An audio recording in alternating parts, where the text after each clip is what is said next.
त्याला व्यवहाराची जोड दिली आणि वास्तवाचं भान दिलं तर ते ज्ञान हे विज्ञान होतं आणि विज्ञान हे माणसाला सज्ञान करतं आणि सज्ञान हे देशाला सुसंवादाचे साधन होतं.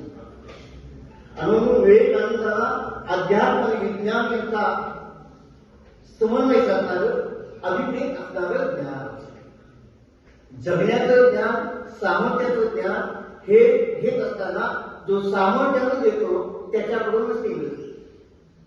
नेहमी ते म्हणत असतात, विद्यार्थी हा ज्ञानी व्हायचा असेल, विद्यार्थी हा प्रगाढ पंडित व्हायचा असेल आणि विद्यार्थी प्रज्ञावंत व्हायचा असेल, विद्यार्थी लेखक व्हायचा असेल, विद्यार्थी साहित्याच्या वाटा चालायचा असेल आणि विद्यार्थीच्या मनात राष्ट्रप्रेमाचं भरती यायचं असेल आणि राष्ट्र चैतन्याचं उदाहरण यायचं असेल तर विवेकानंद सांगतात वाचन आणि चिंतन हे आवश्यक आहे.